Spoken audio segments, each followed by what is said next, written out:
জন্য সমস্ত আইনি দায়িত্ব নিয়েছেন বিএনপির ভারপ্রাপ্ত চেয়ারম্যান জনাব তারেক রহমান। আজকে নারীরা নিরাপদ নয়। আজকে আপনার মেয়েকে স্কুলে পাঠিয়ে তার প্রত্যাবর্তন কিভাবে হবে? সে ক্ষতবিক্ষত হয়ে বাসায় ফিরবে, স্বাভাবিক ভাবে বাসায় ফিরবে।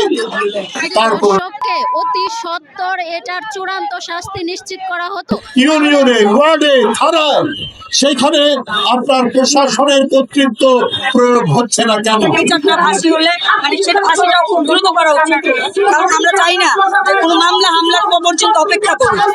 সম্মুখে তার ফাঁসি নিশ্চিত করতে হবে এবং এটা দেখেই যাতে অন্যান্য ধর্ষক যারা আছে, যাদের এরকম বিকৃত মানসিকতা রয়েছে, তারা যাতে নিজেরা মাগুরাতে 8 বছরের শিশু আসিয়াকে কিভাবে নির্মমভাবে ধর্ষণ করা হয়েছে, আমরা তার প্রতিবাদে আজকে এখানে মানববন্ধন কর্মসূচি রেখেছি। সারা দেশব্যাপী যেইভাবে ধর্ষণের প্রতিবাদে আজকে আমাদের এই মানববন্ধন কর্মসূচি। আমরা বাংলাদেশ জাতীয় ছাত্রদল এর নির্দেশে ঢাকা মহানগর পূর্ব ছাত্রদল আওতাধীন সকল থানা আমাদের ছাত্রদল নেতাকর্মীদের সর্বোচ্চ সজাগ থাকতে বলেছি। কোথাও কোনো ধরনের অন্যায় হলে তারা সাথে সাথে সেখানে প্রতিবাদে ঝাঁপিয়ে পড়ে। আমাদের উদ্দেশ্য হচ্ছে ধর্ষকের বিচার একমাত্র ভাষী, কারণ এই ধর্ষকরা যে পরিমাণ নিকৃষ্ট কাজ করতে পারে, কতটা নরপশু হলে একটা 8 বছরের শিশুকে এইভাবে ধর্ষণ করতে পারে। আর ধর্ষণের বিচার যদি ফাঁসি হয় তাহলে ভবিষ্যতে ধর্ষকরা বারবার চিন্তা করবে, হয়তো ধর্ষণের চিন্তা মাথায় আসলে তাদের গাছিয়ে উঠবে, তারা এই ধরনের কাজ থেকে বিরত থাকবে এবং ধর্ষকের বিচারটা ফাঁসি হলে মানে সেটা ফাঁসিটাও খুব দ্রুত করা উচিত, কারণ আমরা চাই না কোনো হামলার পর্যন্ত অপেক্ষা করুন। ধর্ষণ করা হয়েছে সেটা যদি প্রমাণিত হয় সাথে সাথে মানে তাকে ফাঁসি দেওয়া কার্যকর করা উচিত। আমি আরো দ্রুত সময়ের মধ্যে ধর্ষকের বিচার চাচ্ছি, আবেদন আমরা অনেকবারই বলছি, সমাজে যখন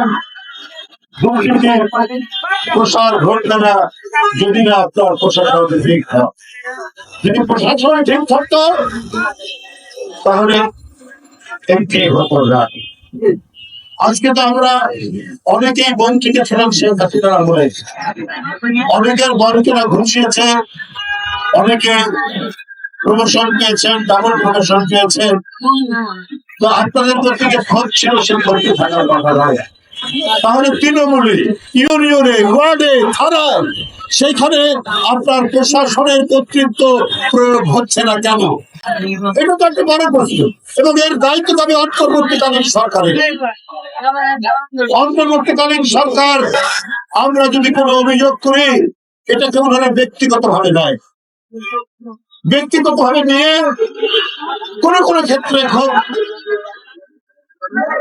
কৌশলে তারা প্রতিশোধ গ্রহণ করার চেষ্টা করে।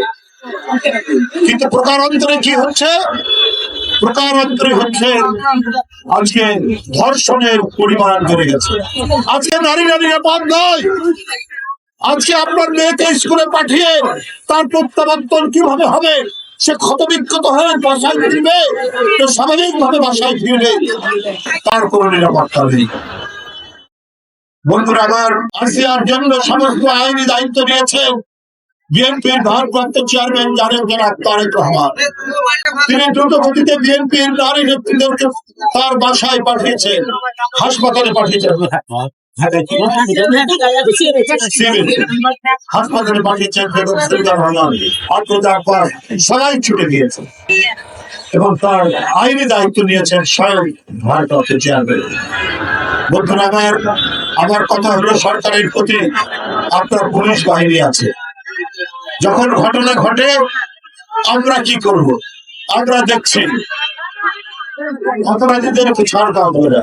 আরে অপরাধ করার আগেই যদি আপনার আইনের প্রয়োগ ঠিকঠাক মতো হতো, আইনের শাসন প্রয়োগ করা হতো, তাহলে এই পরিস্থিতি হতো না।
আমরা আর তুলে নিব আমরা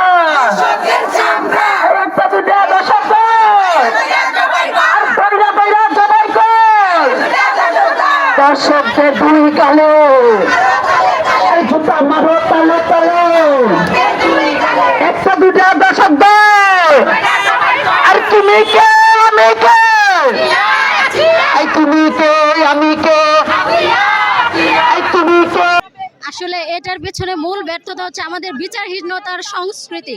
যদি দর্শককে অতি সত্বর এটার চূড়ান্ত শাস্তি নিশ্চিত করা হতো, তাহলে আমার মনে হয় এই 5ই আগস্টে আমরা যে গণ অভ্যুত্থান সংগঠন করেছি, সফল করেছি, এর পরেও নারীদেরকে মানে ছোট ছোট বাচ্চা থেকে শুরু করে 80 বছর বয়স্ক বৃদ্ধাদেরকেও নির্যাতনের শিকার হতে হতো না। আমি মনে করি যে আজকে আমরা এখানে রাজপথে দাঁড়িয়েছি, একটাই দাবি আমাদের, সেটা হচ্ছে দ্রুততম সময়ে এই ধর্ষকের শাস্তি জনসম্মুখে তার ফাঁসি নিশ্চিত করতে হবে। এবং এটা দেখেই যাতে অন্যান্য ধর্ষক যারা আছে, যাদের এরকম বিকৃত মানসিকতা রয়েছে, তারা যাতে নিজেরা সংশোধন হয়ে যেতে পারে। আমাদের একটাই প্রত্যাশা যে দ্রুততম সময়ের মধ্যে ধর্ষকের ফাঁসি নিশ্চিত করতে হবে।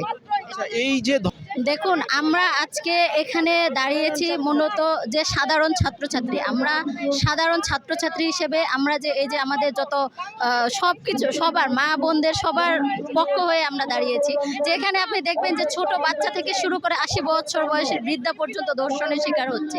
এটা আসলে দল ও মত নির্বিশেষে আমাদের সবার, বাংলাদেশের 30 কোটি লোকের সবার এখন প্রাণের দাবি একটাই, যে ধর্ষকের দ্রুততম শাস্তি নিশ্চিত করা। এটাই।